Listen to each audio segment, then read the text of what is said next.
This is VOA Africa.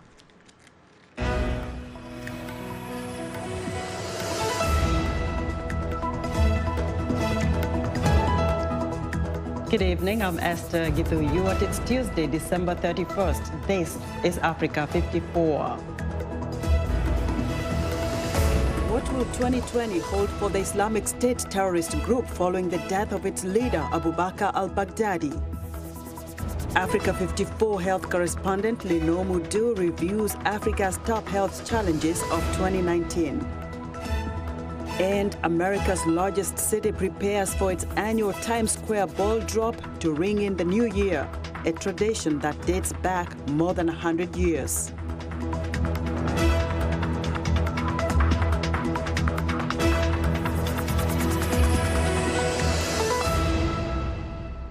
We'll have those stories shortly, but we begin in Iraq, where the U.S. Embassy in Baghdad is currently on lockdown after being under siege by demonstrators who are furious over American airstrikes that targeted members of an Iraqi militia unit last weekend.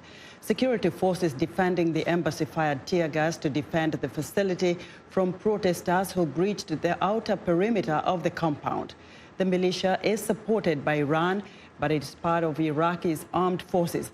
The Prime Minister says the killing of at least 25 of its members was a serious breach of the country's sovereignty, but it's calling for calm. U.S. troops remain inside the compound, and Iraqi Special Forces units have been deployed to secure the building. The airstrikes hit the militia called Kataib Hezbollah, or Battalions of the Party of God. It has links to both Iran's military and Lebanon's own Hezbollah. Washington considers this a terrorist organization. Most recently, U.S. blames the group for a rocket attack at an Iraqi military base that killed an American contractor.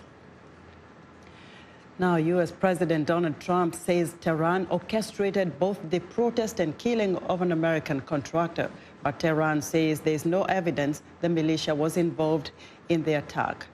Now, for more on the protests and lockdown at the U.S. Embassy in Baghdad, I'm joined live via Skype from Cairo, Egypt, by VOA's Edward Iranian. Ed, what more can you tell our viewers about this situation? Well, the Iraqi media is reporting that the Shiite militia groups that were involved in the attack on the U.S. Embassy are holding what they're calling a sit-in in front of the embassy until they claim that the U.S. Embassy closes.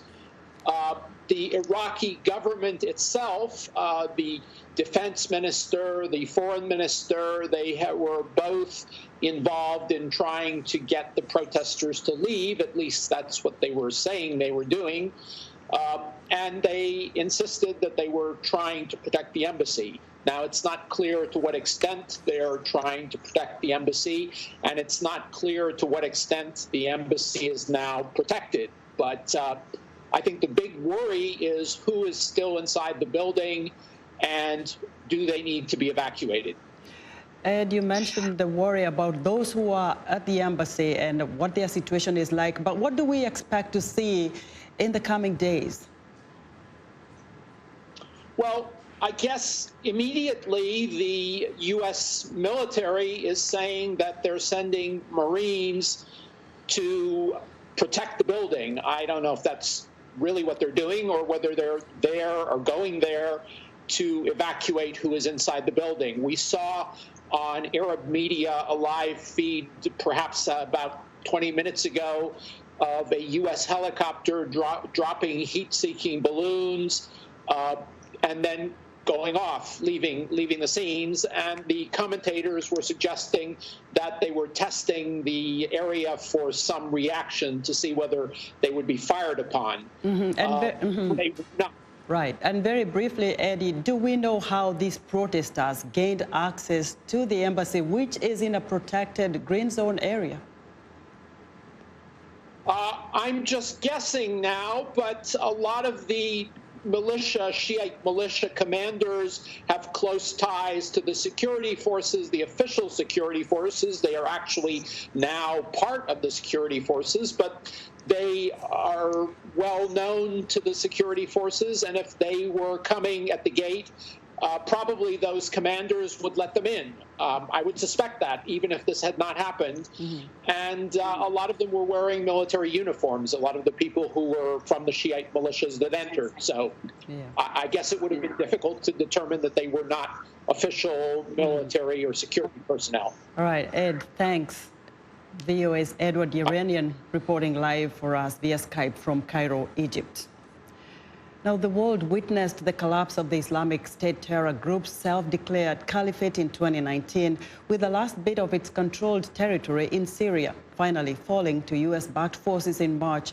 U.S. Special Forces struck another blow in October, finding and killing Islamic State leader Abu Bakr al-Baghdadi.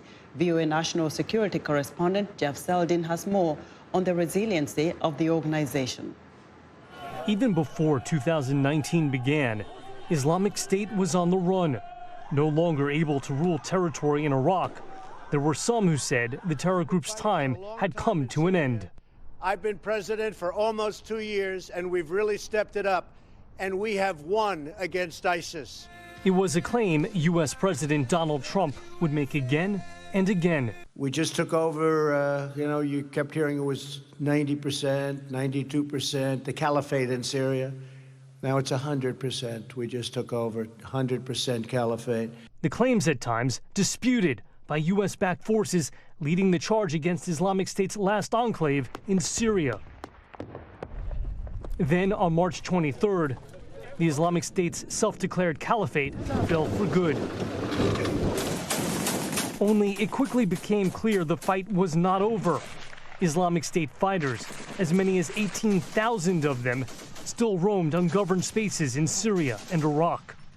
While thousands of captured fighters and tens of thousands of their relatives languished in makeshift prisons and displaced persons camps. In April, Islamic State showed signs of life, claiming responsibility for the Easter Sunday attack in Sri Lanka that killed at least 250 people and wounded scores more. There was also word from its reclusive leader, Abu Bakr al-Baghdadi, urging followers not to lose faith in what he called a battle of attrition. Elsewhere, Islamic State affiliates flourished. Intelligence sources estimating as many as 5,000 flocked to the terror group's black banner in Afghanistan. So they certainly have got a desire, and the propaganda would indicate that they want to conduct attacks outside of Afghanistan, thus far relatively limited. At the same time, Islamic State media operatives launched a social media campaign highlighting its efforts from Africa to the Philippines. But in October, a potentially devastating blow. Last night, the United States brought the world's #1 terrorist leader to justice. Abu Bakr al-Baghdadi is dead. U.S. Special Forces tracked Baghdadi to his Syrian hideout, killing him, while U.S.-backed forces killed his #2.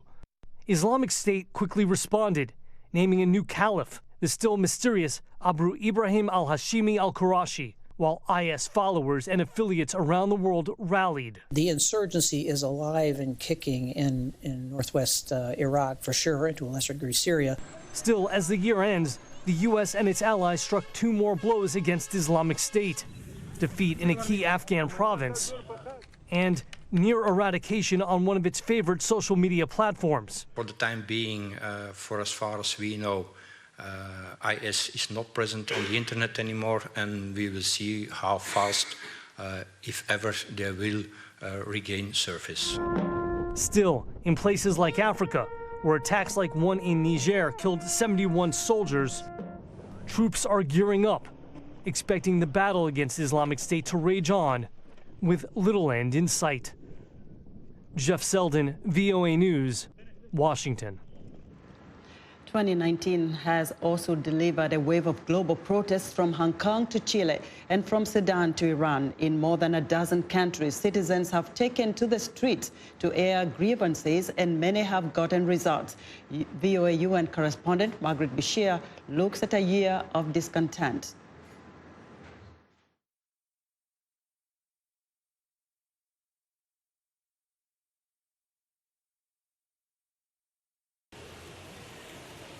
In France, protesters put on their yellow vests and demanded better pay and an end to rising prices. In Sudan, the people brought down the 40-year regime of a genocidal dictator. In Haiti, they demanded the president's resignation and the prosecution of corrupt officials. And in Hong Kong, demonstrators started by standing up to the Chinese authorities over an extradition law and expanded their demands to include more democracy. The older generations have failed tackling the biggest crisis humanity has ever faced. Even school children have taken to the streets, demanding that adults take better care of the planet. In these countries and on the streets of Iraq, Lebanon, Ecuador, Iran, and elsewhere, citizens are saying enough and demanding a change to business as usual. The UN Secretary General has called on governments to listen to the real problems of their people. It is clear that there is a growing deficit of trust between people and political establishments and rising threats to the social contract. And the world is also wrestling with the negative impacts of globalization and new technologies, which have increased inequalities within societies. In response, some governments have tried to address grievances, while others use a heavy hand to try to keep power. In Iraq and Iran, hundreds of protesters have been killed by aggressive security forces. While protesters have been overwhelmingly peaceful, some in France, Chile, Ecuador, Bolivia, and Hong Kong have vandalized and looted property. They have a right to peacefully protest. Governments, unfortunately, have been, in many cases, using excessive force, arresting people arbitrarily, sometimes even killing them, murdering them. That is illegal. The authorities who are responsible for the decisions and the killings should be held accountable, but also protesters need to behave responsibly. Experts say protesters are less afraid. The main thing that we see in many of these places is the break of the fear barrier. People are now unafraid to go out in the street and criticize these politicians. Something in the past used to be taboo. Dawashi says in many cases it is now the politicians who fear the power of the people. Much of that power comes from organizing through social media, which is both a powerful tool and a vulnerability as governments cut communication networks. Governments have realized that internet shutdowns are a great way to make it difficult for protesters to organize, but we've also seen that they still organize. You can't stop them. As 2020 approaches, there are no signs these social media-fueled protest movements are slowing down. Margaret Bashir, VOA News, the United Nations. A court in Abidjan has sentenced Charles Ble Goude, an ally of former Ivory Coast President Laurent Gbagbo, in absentia to 20 years in prison for his role in the civil war that followed the 2010 presidential election. Ble Goude headed the notorious Young Patriot street militia during Gbagbo's presidency. Gbagbo and Ble Goude were acquitted in January by the International Criminal Court in The Hague of charges of crimes against humanity during the violence in which some 3,000 people were killed. But Ivorian prosecutors this month brought charges against Ble Goude, who has remained in Europe, while ICC prosecutors appealed the acquittals for rape, torture, and other crimes related to his role in the conflict. Ble Goude is denying the charges. We're excited to hear what you think about Africa 54. Join the discussion on Facebook. The address is Africa 54. We're also streaming our broadcast live on Facebook. Please watch and share our show with your friends. Also, check out our headlines 24/7 on voaafrica.com. Still to come, a recap of Africa's top health challenges for 2019. We'll be back.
I'm Clara Frank, and here's what's trending.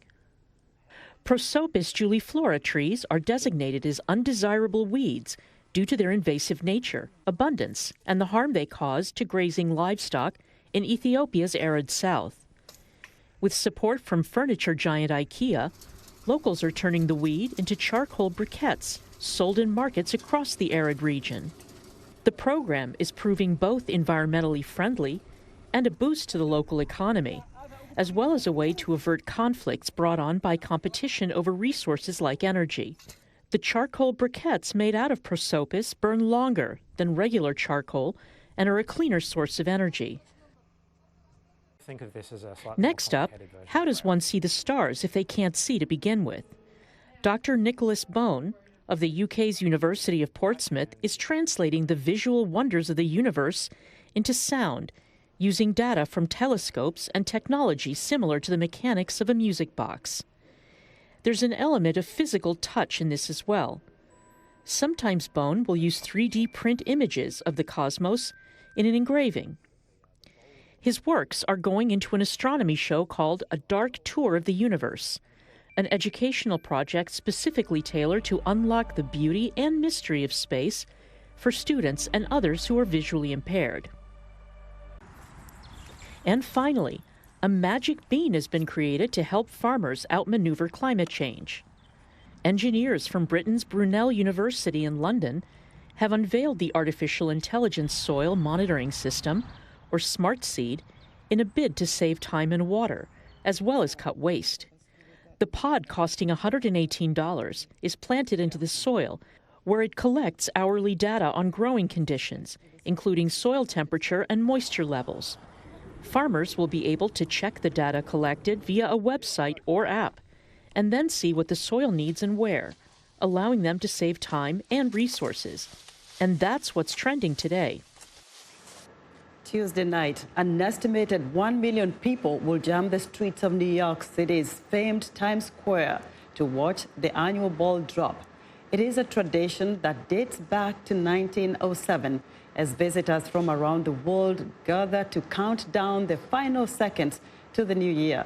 VOA's Tina Trin heads to Times Square for a look at the New Year's Eve ball, the centerpiece of one of the world's most anticipated New Year's Eve celebrations. On any given day, the crowds are reason enough for some to avoid New York City's Times Square. And for many New Yorkers, New Year's Eve is perhaps the #1 day to stay away. It's too chaotic. It's going to be so crowded, but we'll probably watch it on TV. At the so-called crossroads of the world, an estimated 1 million people will pack the streets to count down the final seconds of 2019, marked by an iconic ball drop. High above the crowds, workers are busy getting the ball ready for its shining moment. Just a lot of preparations, checking, rechecking, and rechecking again, and, in anticipation for the night of New Year's Eve, which is a lot of fun up here. This is New York City, and this is where New Year's happens. The ball is covered with 2,688 Waterford crystal triangles, which are illuminated from within by more than 32,000 LED lights. 192 of the hand-cut triangles are being replaced with new ones, which have a different theme each year. This year's theme and design is the gift of goodwill. Goodwill is all about that sense of benevolence. It's all about that sense of generosity. The symbol of goodwill and hospitality is the pineapple, and has been for generations, for centuries. So you can see these interlocking pineapples cut on both sides, meticulously crafted. Since its debut in 1907, the ball has seen several redesigns. The modern-day version is controlled by a computer so that it drops in exactly 60 seconds, starting at 11:59 p.m. Organizers say millions across America and over 1 billion worldwide will tune in to watch as the ball descends. April Fowler and her daughter traveled from North Carolina and will brave the cold and crowds for a chance to see the ball in person. I've seen it on TV. It was something that I used to watch as a kid. So being able to be down here and actually see it with my own eyes is super exciting. It's a global celebration of collective goodwill. The one thing that I like to do, and what everybody hope that they can bring into the new year, is take pause for just a moment and look for the good in every single situation, because it's always there.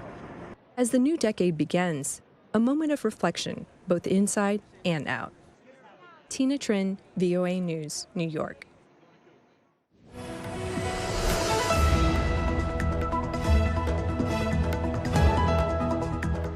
It's time for Health segment, and joining us now is Africa 54 health correspondent Lino Mudu with highlights of Africa's Year in Health. Hello, Lino. Hello, Esther. That's right. As this year comes to a close, many Africans faced major health challenges, from battling the Ebola epidemic in the Democratic Republic of Congo to fighting malaria with a new vaccine. Take a look. Efforts to contain the Ebola outbreak in the Democratic Republic of Congo continued throughout 2019. More than 2,200 people have died from the deadly disease since it started in 2018. Medical officials say containing this epidemic is presenting some additional challenges, including attacks on health workers and Ebola clinics. Since the beginning of this epidemic, there has been a factor that is not under control, namely the context of intervention, particularly the insecurity of communities, which when these communities are attacked, there are demonstrations everywhere, which in fact also stop Ebola's interventions. In March, Madagascar began battling its worst measles outbreak in decades. At least 1,000 people have died. Experts say a shortage of vaccines is partly to blame. The highly contagious airborne virus infection can also cause blindness and brain swelling. When 7-year-old Doreen fell ill, her father delayed a visit to the health center. We tried to heal her with traditional medicine, using natural herbs, but it didn't help at all. After receiving the proper treatment for measles, Doreen recovered. But measles have spread across several countries this year, including the United States, Ukraine, and the DRC.